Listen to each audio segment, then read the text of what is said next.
안녕하세요. 자, 지난 시간에 이어서 2권, 기독교 강요 2권, 지난 시간에는 2권 중에서 1장에서 5장 사이에 있는 인간과 죄를 했습니다. 오늘은 6장에서 17장에 있는 내용 중에서 율법과 그리스도 그 부분을 하겠습니다. 지금 지난번에 그 인터넷에 올려놓은 자료 중에서 좀 설명이 좀 덜 드린 부분 설명해 드리겠습니다. 지난 시간에 펠라기우스는 인간의 무지한 상태로 태어났는데, 이 부분에서 펠가기우스에 대한 것을 설명을 안 해서 그것 설명해 드리고요. 그 다음에 어거스틴에 대한 것도 설명해 드리겠습니다. 이권에 있는 내용 중에서, 자, 펠가니우스는 360년에서 413년에 살았던 사람입니다. 브라타니아, 영국이죠. 태생에서 기독교 수도사였습니다. 4세기 말에 로마에 와서 법률을 배운 듯 하였으나 이어 수도 생활을 했습니다. 금욕적인 생활을 했고요. 도덕과 엄격성 때문에 대단한 존경을 받았어요. 인간의 자유의지와 노력을 강조하고 구원에 있어서 은총의 의의를 부정했습니다. 이 점에서 아우구스티누스로부터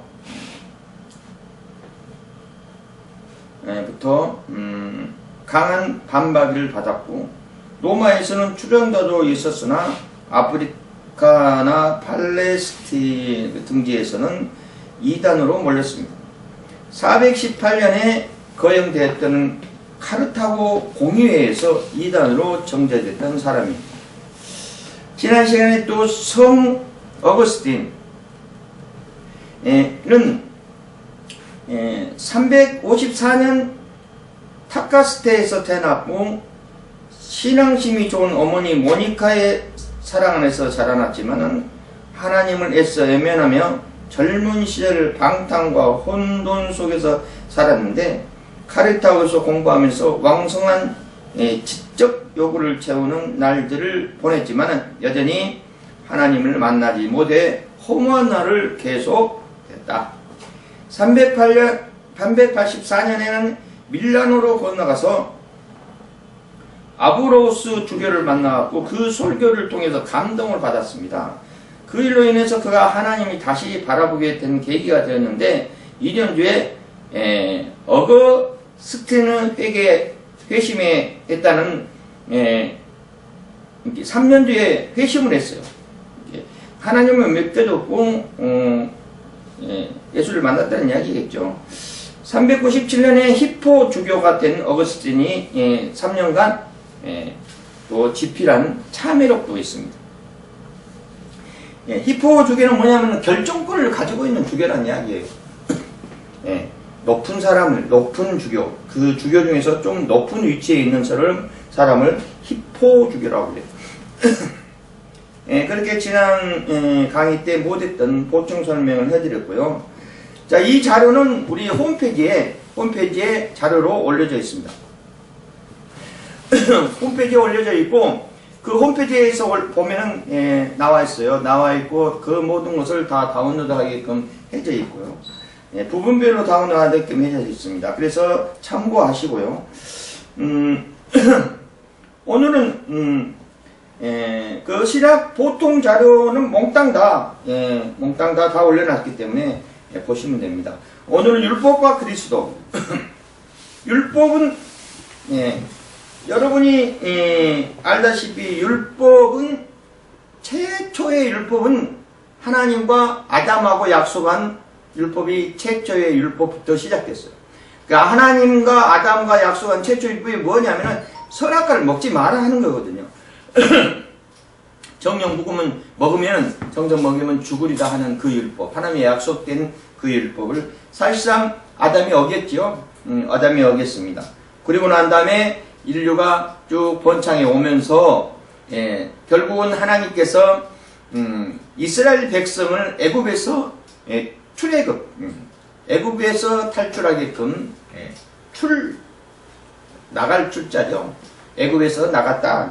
출애굽에서 하나님이 인도하시고 나다가 안 되겠길래 십계명을 모세를 통해서 내려주셨습니다. 이것도 율법에 의한 거죠. 그러다가 쭉 살아가다가 또 뭐 이스라엘 백성이 이상하게 그냥 송아지 섬기고 막 이래 금송아지 막 만들고 그래가지고 결론적으로 또 그 율법을 깨뜨려가지고 또 2번이나 만들었어요. 그러다가 쭉 하나님께서 많은 계시와 많은 규범을 제시했어요. 그게 보면은 율법입니다, 사실은. 그 율법이 몇 가지로 나누어지는데 그게 율법이다. 우리는 이렇게 보고 있어요. 그래서 율법은 원죄 안에 있는 인간을 구원하기 위해서 하나님께서 가장 먼저 하신 일이 바로 규범을 내려주는 거예요. 율법을 내서 너네들이 이거를 지키면은 지켜야만이 된다. 그러지 않으면 전부 지옥 간다는 이야기죠. 죄를 범하게 된다는 이야기죠. 그때까지만 해도 영이 죽어있는 상태이기 때문에 분별력이 약해가지고 죄만 짓게 될 수밖에 없었어요. 그래서 죄를 너무 많이 짓는 쪽으로 죄 짓는 쪽으로 가니까 하나님께서 너무 안타까워서 정말 인간을 사랑해서 이렇게 지켜야만이 죄로 빠지지 않는다 하고 그 죄값을 지키게끔 했어요. 그리고 제사를 통해서 하나님께서 용서해 주셨어요. 용서해 주시다가 도저히 안 되겠다는 녀석들 아무리 해도 영성적으로 회복이 못해 하고 있으니까 선한 쪽으로 가지를 못해요. 물음표, 왜 그러지? 하는 부정적인 모습으로 갔다는 이야기입니다. 아, 그렇구나. 긍정적인 모습으로 가지 않고 깨달음이 없는 거죠. 영적으로 흐려져 있기 때문에, 영적으로 죽었기 때문에 깨달음게 아담의 범죄를 계속 이어나가가지고 죽었기 때문에, 지난번에 그 이야기를 했죠. 지난 강의 때도 이야기했어. 아담의 씨가 계속 조상들로 흘러나와서 지금 우리에는 원죄를 가지고 태어난다. 그래서 그 원죄를 가지고 있기 때문에 하나님의 약속한 율법을 어겨서 정령 죽으리라 죽었습니다. 영이 죽었다는 거예요. 영이 죽어서 영이 분별력이 없으니까 어차피 선악과를 먹어서 분별력이 생겼음에도 불구하고 영적이 흐려져서 이것이 옳은 것인지 저것이 옳은 것인지 저것이 하나님의 뜻인지 이게 성령의 역사인지 몰랐다는 이야기입니다. 그래서 죄만 짓게 되니까 하나님께서 규범을 내려주셨어요. 이렇게 하면은 죄 짓지 않는다. 이거를 지키라 저거를 지키라. 그래가지고 성경에서 모세로 인해서 성경을 쓰기 위해서 그 규범대로 가게끔 했어요. 그런데도 지키지 못했어요. 인간들이. 그 인간들이 참 희한한 게 뭐냐면은 율법만 딱 지키면 되는데 율법을 지키기 위해서 다른 율법을 만들어. 다른 규칙을 또 세워. 그거를 지키기 위해서 이렇게 해야 된다는 다른 규칙을 또 세워. 또 이렇게 된다는 규칙을 해놓고 그거를 또 계속 율법이 낳고 나는 꼴이 되는 거예요. 이것을 하면 안 된다. 왜 안 되냐는 율법을 또 만들어. 그래가지고 그것도 못 지켜. 그래 결론적으로 못 지키는 거예요. 그래서 하나님께서 너무나 안타깝고 정말 이래서 이 문제를 해결해야 되겠다. 일단적으로 영이 흐려져 있으니까 영적인 것을 먼저 회복해야만이 이네들을 율법에서 완성하게끔 뭔가를 제시를 해주지 않은 이상은 계속 마귀 사탄에 끌려갈 꼴이 되니까 이 문제를 해결해야 되겠다. 거기에 근원은 바로 아담이 범죄지었고 원죄를 가지고 있는 상태에 있기 때문에 이 원죄를 해결하지 않으면은 이 녀석들이 하나님의 백성으로 돌아오기는 힘들다. 그래가지고 하나님께서 이미 구약부터 많은 선지자와 많은 예언자와 많은 시대의 배경으로 통해서 계시를 해놓은 그 계시를 완성하고자 신학에 와서 성령으로 마리아 몸을 통해서 예수 이름으로 육신을 입은 겁니다. 그래서 그 육신을 입은 예수가 옛날의 제사는 율법의 제사는 죄를 지면은 거기에 합당한 짐승을 제사장이 갖고 와서 그걸 각을 뜨고 하나님께 제사를 드림으로 인해서 죄를 사해 줬어요. 그렇게 해도 안 되니까 이제는 단번에 드림받아서 단번에 육신을 바로 예수 그리스도의 육신을 바로 드림받아서 제사된 바 되어서 원죄를 해결되고 영생을 이루게끔 하나님의 역사하셨다 하는 것입니다. 그래가지고 십자가의 사건을 통하여서 율법을 완성했어요. 그래가지고 우리는 지금에 와서는 어떻게 하냐면은 율법을 지키는 것이 아니고 율법은 단지 예수 그리스도로 갈 수 있는 안내자 역할밖에 안 하는 겁니다. 왜? 율법은 양심을 통하여서 우리에게 깨달음을 줘가지고 예수 믿게 만드는 거예요. 그래서 결론적으로 어떻게 되냐면은 옛날처럼 그렇게 제사를 지내고 그런 것이 아니고 이제는 예수 그리스도 이름으로 제사함을 받는 거예요. 예수 그리스도 이름으로 제사 드린 바 된 거죠. 왜? 예수님이 제사 된 바 되었기 때문에. 우리는 예수만 믿기만 하면은 우리는 언제가 해결되고 하나님의 구속 사역 속에서 들어가서 우리는 영생할 수 있다 하는 겁니다.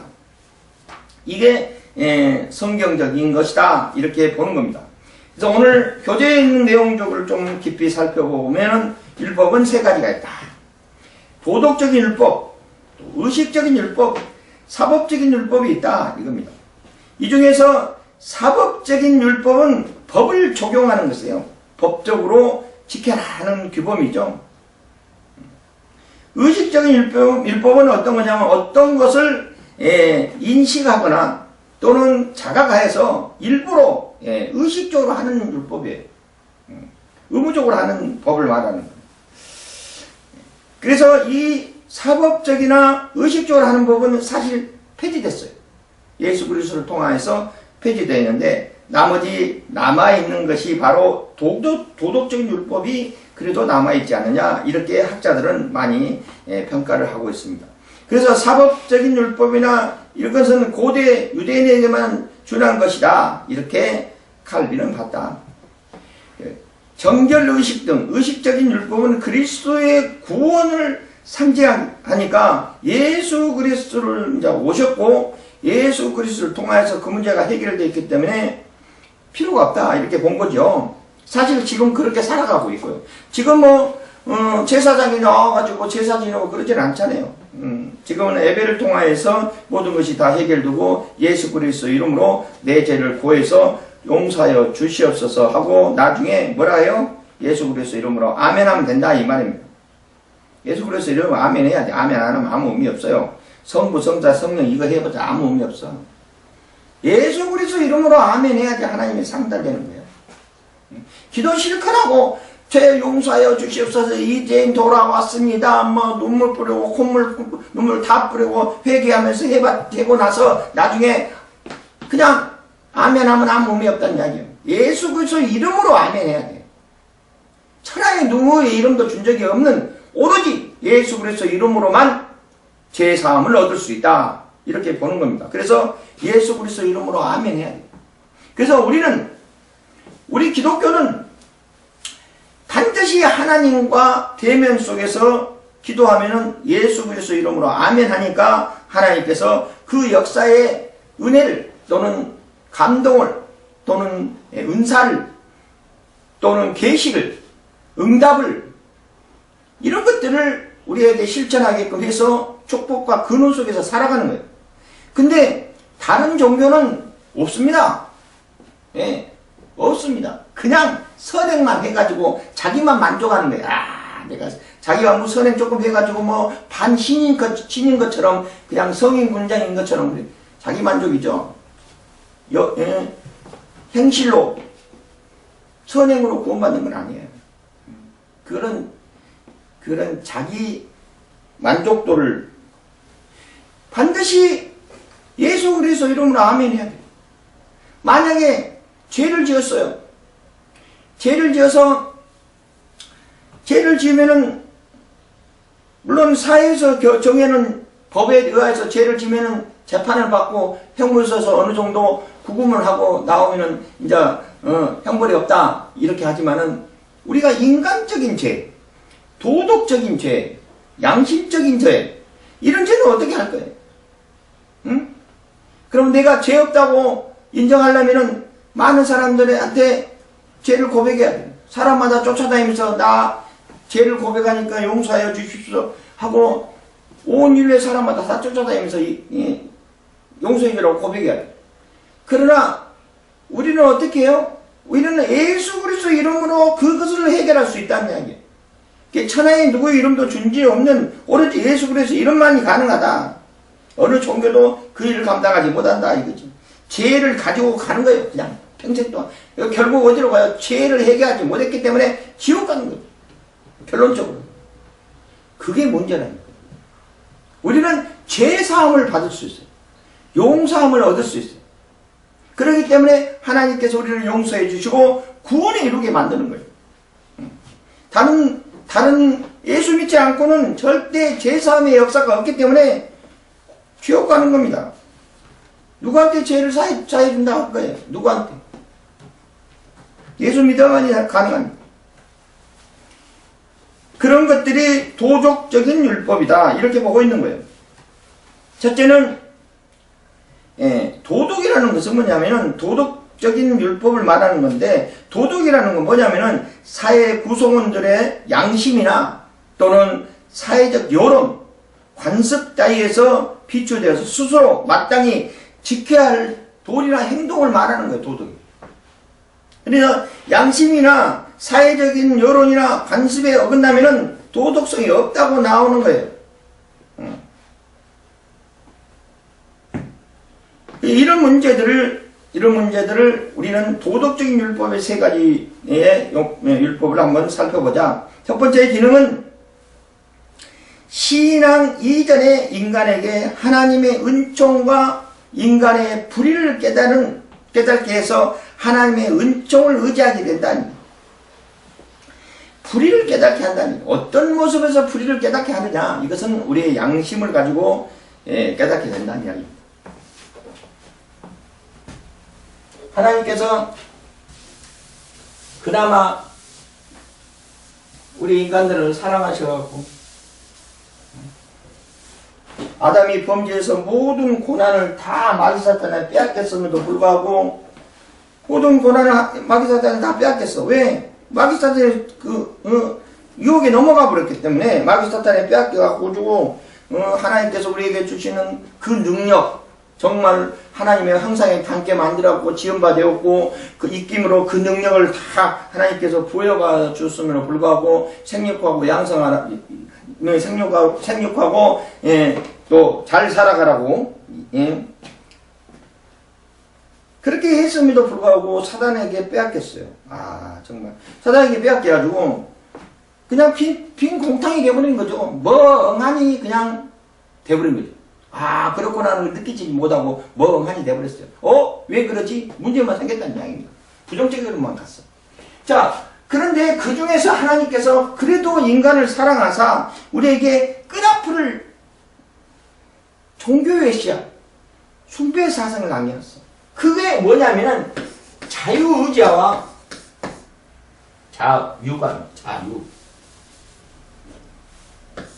자유의지와 양심을 심어놓고 하나님께서 우리를 사랑하사 그나마 자유의지하고 양심을 우리한테 심어놔서 그래도 너네들이 나중에 범죄하고 나중에 깨달음을 얻게 되게끔 유도하시고자 우리에게 자유의지와 양심을 남겨놨어요. 여기에서 양심은 분별력입니다.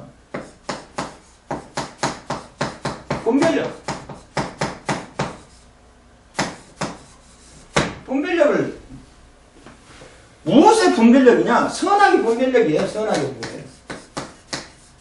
선악의 분별력을 양심으로 남겨놨어요.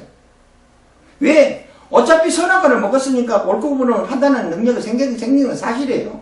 그러나 영이 죽었기 때문에 그렇구나 못 느끼고 그냥 끌려가는 꼴. 그냥 맹목적으로 끌려가는 꼴.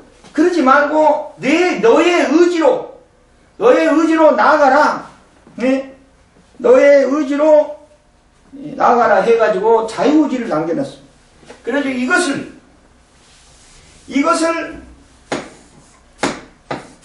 종교 씨앗이 싹트게끔 해놨어요. 이게 뭐냐면 숭배사상입니다.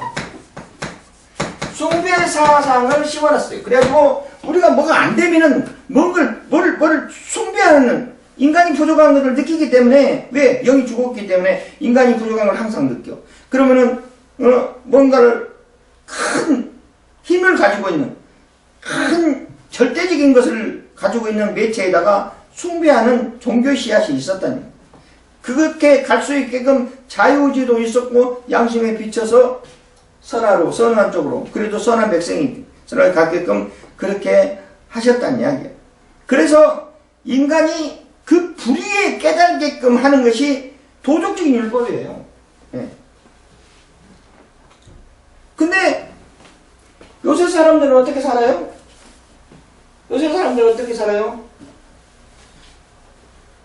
이 자유의지를 하나님께 맡겨야 되는데 나를 맡기고 살아가는 거예요. 그래야 하나님이 인도하여 주시옵소서 이렇게 가야 되는데 자유의지가 너무 강해갖고 어떻게 나오면 고집 부리는 거예요. 고집 부리기만 돼. 그래서 자유의지가 너무 강하고 고집 부리니까 뭐가 생겨? 화가 생겨. 화가 너무 많아. 화가 많으니까 범죄하는 거예요. 예? 자기 고집만 부리고 자기 고집만 부리는 거예요. 그냥 응? 차라리 맡기고 나아가면 좋은데 지 고집만 부리고 그리고 양심까지 버려가면서 양심이 없어. 그냥 양심까지 버려가면서 지 고집만 부려. 이렇게 하면은 결론적으로 어떻게 돼요? 지옥 가는 겁니다. 그렇게 살아가 사람들이. 그래서 그나마도 하나님께서 종교의 씨앗, 숭배의 사상을 싹트게 만들었고 종교의 씨앗을 가지고 하나님을 찾게 만드는 절대자의 하나님을 찾게 만드는 쪽으로 하나님께서 인도하셨다 이겁니다. 그래서 인도하시는데 말로만 해갖고는 안 되니까 성경이라는 계시로 남겨놓으셨어요. 그 성경 속에서 하나님을 찾는 방법을 제시해놨다 이 말입니다. 성경 속에서 하나님을 만나야 돼요. 예. 제가 강의 시간에 우리 권사님 이야기를 했는데 권사님이 지하철에서 전도를 하면서 하나님은 살아계십니다. 예수 믿고 구원 받으시오. 그러니까 어느 노신사가 지나가다가 권사님 앞에 딱 서서 하나님을 지금 당장 저한테 보여주면은 내가 예수를 믿겠소. 하나님이 살아서 계신다니까 살아있는 것을 직접 지금 당장 저한테 보여주면은 내가 예수를 믿겠소. 그랬답니다. 여러분들은 어떻게 그 대답을 하겠어요? 내 강의를 들으신 분은 알아 답을. 근데 어떻게 하겠어요? 어떻게 했겠어요? 권사님이. 그 권사님이 이렇게 했답니다. 집에 가셔서 성경책이 있으면은 또 혹시라도 성경책이 없으면은 지나가시다가 서점에 들려서 성경책 한 권을 사셔가지고 집에 가셔서 그 성경책 안에서 하나님을 만나세요. 거기에 하나님이 살아계십니다. 그랬답니다. 다른 방법 있어요? 다른 방법 있으면 나한테 이야기 좀 해줘요. 하나님의 계시 속에만 하나님의 역사하시는 그 속에 하나님이 계셔요. 그 말은 무슨 뜻이냐면 깨달아야 된다는 이야기예요. 깨달아요. 참 진리 속에서 깨달아야 된다는 이야기예요. 진리가 뭐예요? 진리는 세상 속에 살아가는 방법이에요. 근데 그 중에서 참 진리는 그 방법을 제시해 놓은 성경이에요.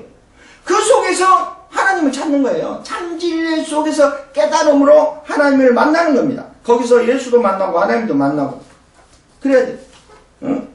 성경을 많이 접하지 못하면 교회 와갖고 목사님 설교라도 드려야 돼. 예. 그래서 성령 받고 회개하고 돌아와서 주여 이제 돌아왔습니다 하고 하나님을 영접하고 예수님을 영접해야 돼.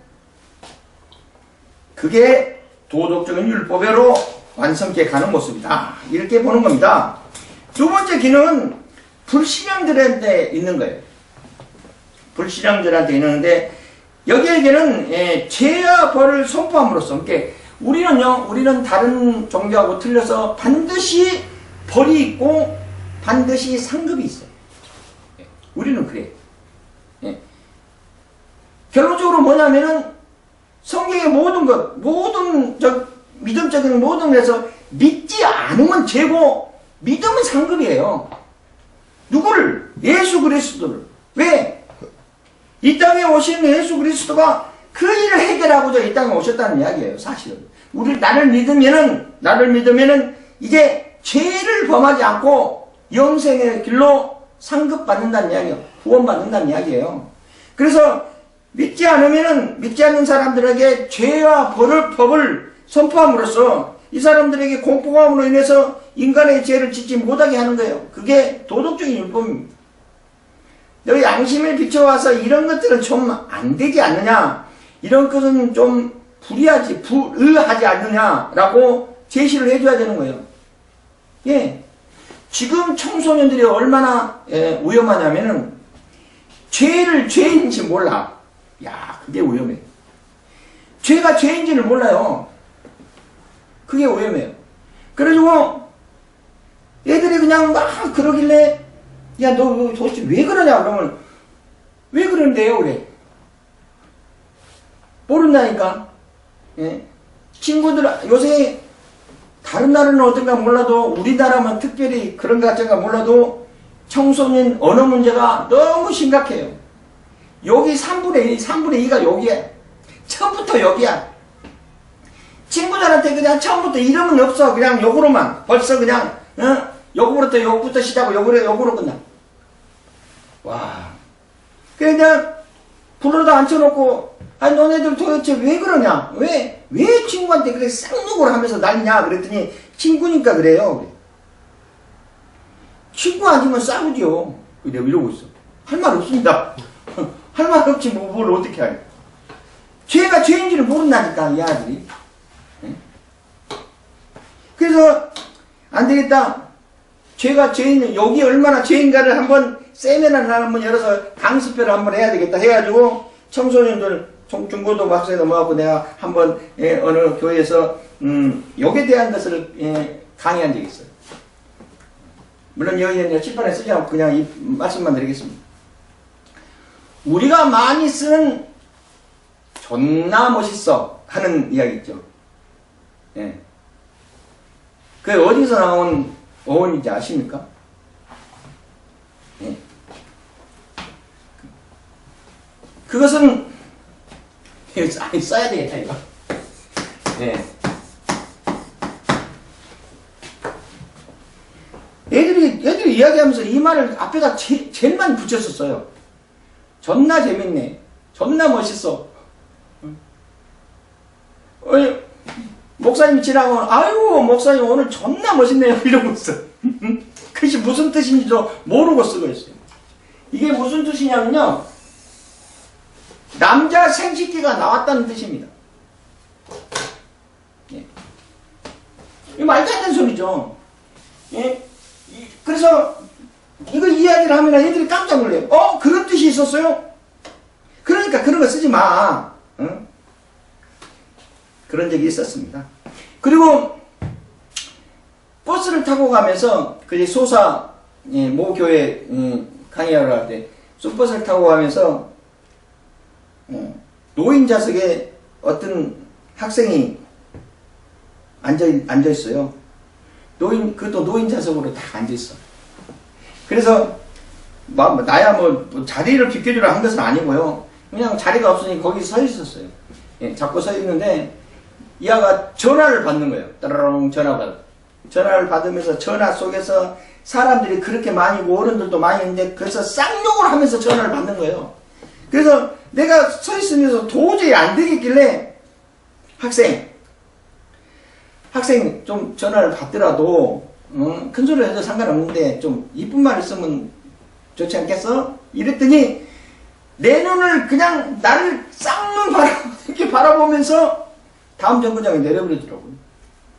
얘들이 몰라요. 제가 쟤인지도 모르고 살아가. 특히 신학적으로 비추어봐서 하는 죄는 더 몰라.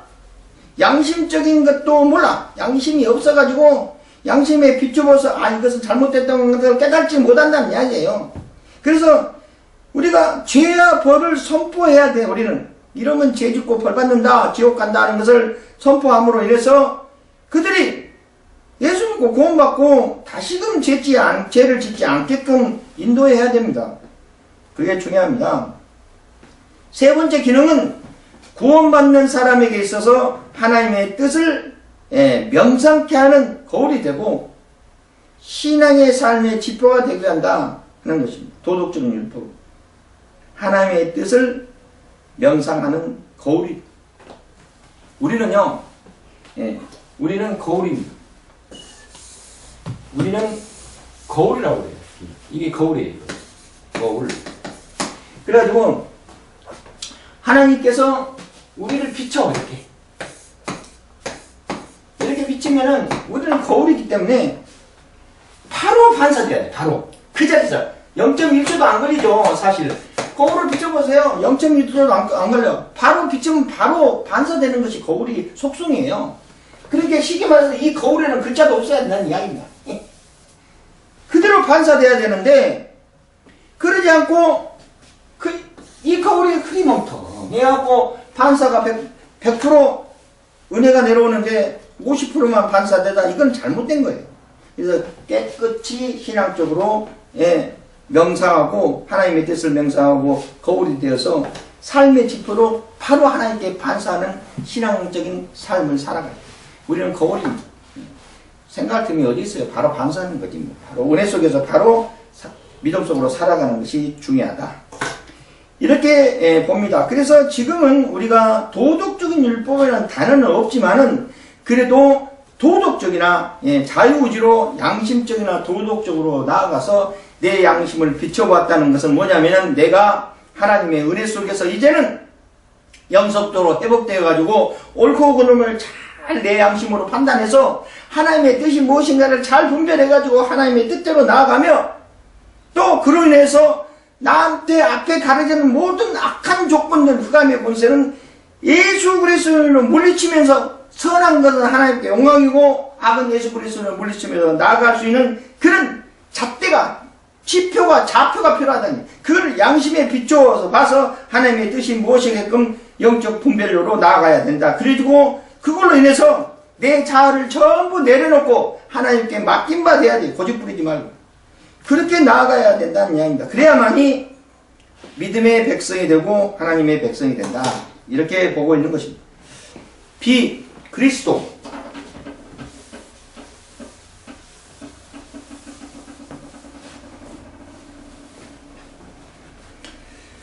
그리스도. 율법과 그리스도를 다루는 가운데 신구약에 관계된 것을 설명하고 있다. 누가 지금 그런 겁니까? 지금 이권에서 율법과 그리스도의 6에서 17장 그 안에 있는 내용에서 그리스도라는 것이 나오는데 거기서 기독교 강요 속에서 그렇게 설명하고 있다는 이야기입니다. 초대 교부인 마리시온과 같은 사람은 여기서 마리시온에 대해서 설명을 해보겠습니다. 우리 홈페이지 자료에 가면은 자료를 올려놨기 때문에 보시면 돼요. 이 사람은 기원전 후 전이 아니고 85년에서 160년에 살아갔던 사람입니다. 그 사람인데 초기 기독교 신학자로서 이 사람은 스스로 사도 바울의 후계자로 여겼습니다. 마르시온이나. 그는 구약 성경의 하나님은 신약 성경의 하나님과 다르다고 주장했어요. 그리고 우리 지금에 와서는 어떠냐면 신약성경에서 하나님이나 구약의 하나님 똑같죠. 그런데 이 사람은 그때 당시에 그렇게 주장했다. 예, 그렇게 봅니다. 만약에 이 사람이 그 시대에 태어나지 않고 그 후로 많이 신학적인 뒷받침이 많이 형성이 되어 있는 상태로 태어나서 했었다면 그렇게 이야기는 않겠지만은 그때 기원전 1세기잖아요. 85년도 사람이에요. 지금은 뭐요? 2021년이에요.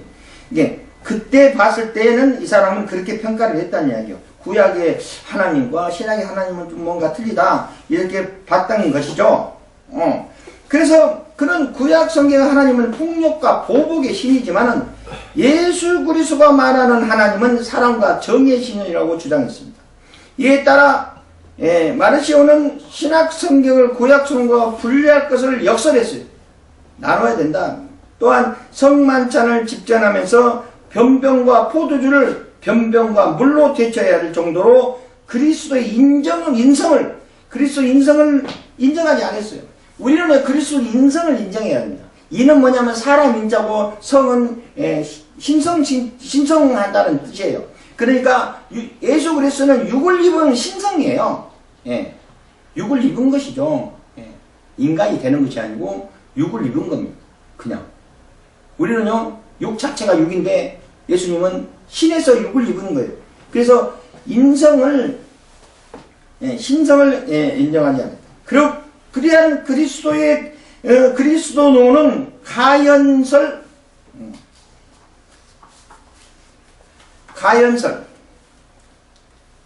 단어를 한번 찾아볼까요? 가연설.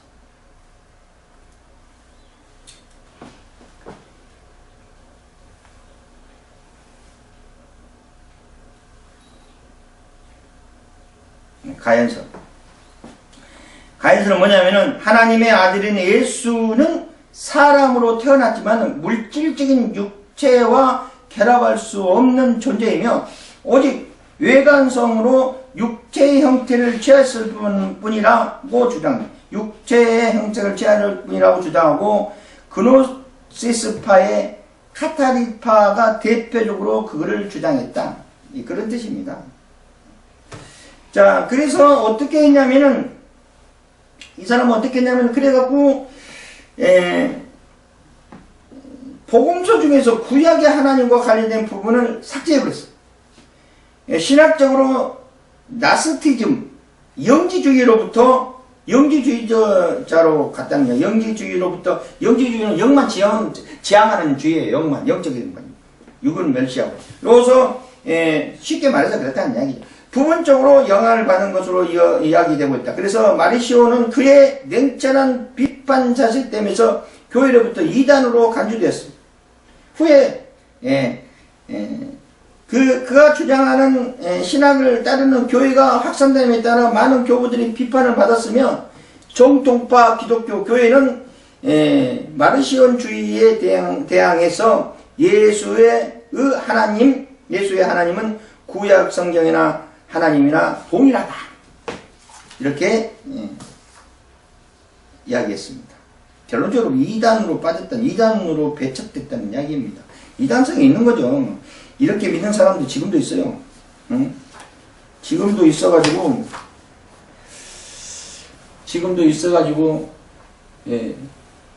구약에 있는 것을만 쫓아가고는 사람들도 있어요.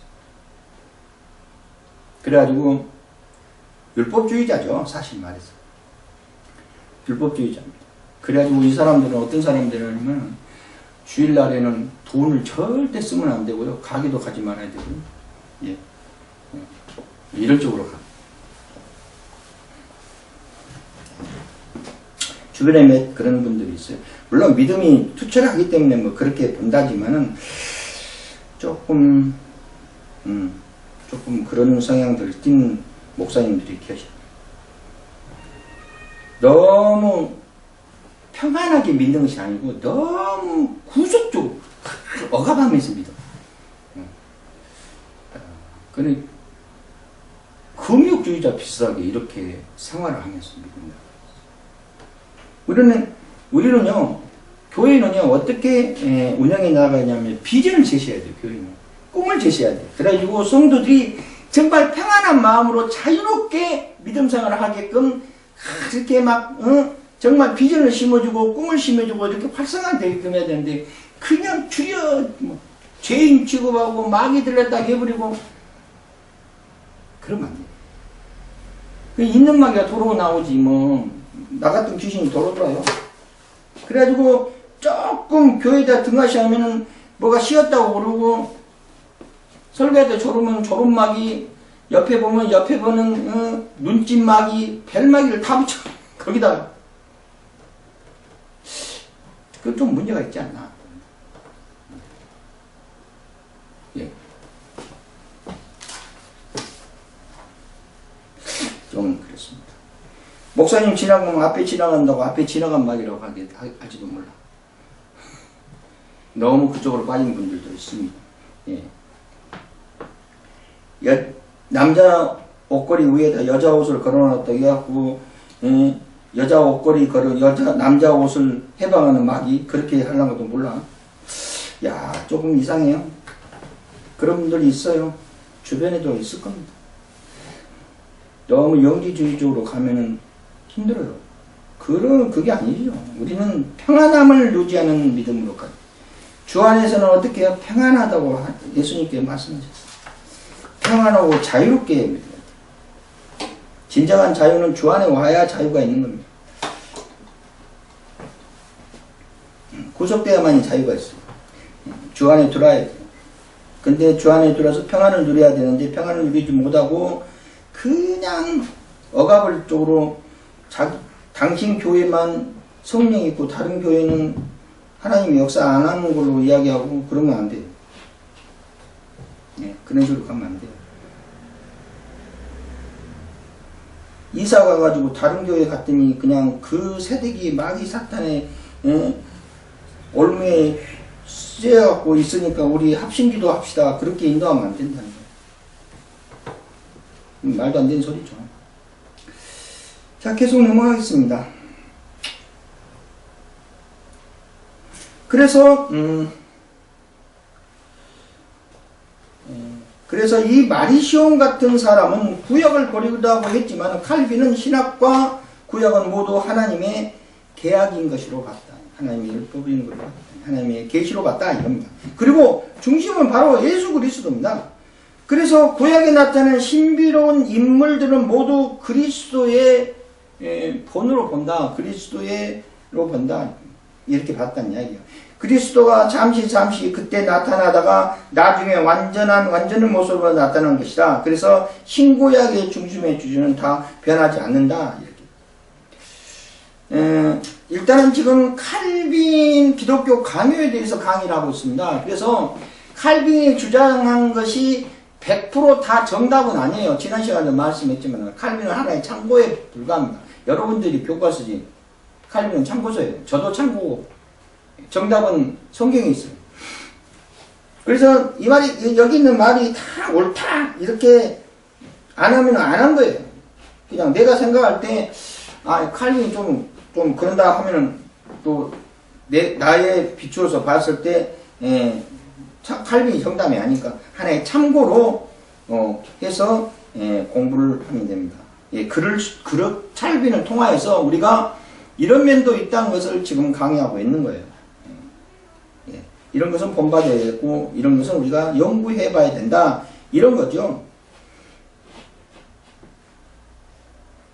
그래서 인간은 능력을 맞춰서 구약시대 사람들 맞게 좀 어떠면 미개한 사람들이기 때문에 물질적인 축복을 매개해서 하나님을 믿게 한다. 매개란 것은 둘 사이에서 양편의 관계를 맺어주는 것을 말하는 거예요. 물질적인 축복으로 그 관계를 활성화시켜서 하나님을 믿게 만듭니다. 한마디로 말한다면 구약의 말씀보다 신약의 말씀이 구약의 개혁보다 신약의 개혁이 좀 더 넓어졌다 이렇게 본 거죠. 그러니까 구약의 개혁은 이스라엘 민족의 부분적인 역사로 이루어질 수 있겠지만은 신약은 온 세상으로 이루어지게끔 넓어졌다는 이야기. 그리스도에 대해서 참된 사람과 참된 하나님이라고 했다. 이렇게. 그리스도에서는 참된 사람이죠. 삼위일체론으로 비춰서 봤을 때 공동된 모습으로 여기지 아니하고 하나님과 동등무등으로 이 땅에 오셔서 십자가의 사건을 치르신 분이죠. 그러니 삼위일체론으로 봤을 때 예수 그리스도는 하나님이시고 하나님은 예수 그리스도, 성령님도 마찬가지. 자, 예수 그리스도에 대해서 조금 좀 설명을 조금 해볼까 합니다. 여러분 예수 그리스도에 대해서 잘 알고 있으니까 남은 시간에 좀 한 5분 정도 남아 있으니까 예수 그리스도에서 이야기를 좀 해볼까 합니다. 그것을 무슨 이야기를 하려고 그러냐면은 권사님이 나한테 물어볼 때 뭐라고 이야기하냐면은 예수라는 이름이 한글로 만든 이름입니까? 그래. 예수가 한글이죠? 예수라는 이름이 한글이죠? 한글로 만든 이름이죠? 그래. 그래서, 야, 이거 안 되겠다. 예수의 이름을 좀 말씀을 드려야 되겠다. 그래가지고, 예수의 이름은 뭐냐면은, 예수의 이름은 영어로만 지저스죠. 지저스. 헬라어로 말하면 예수스입니다. 예수스. 예수스가 우리 한글로 번역되어 있어 예수라고 하는 거예요.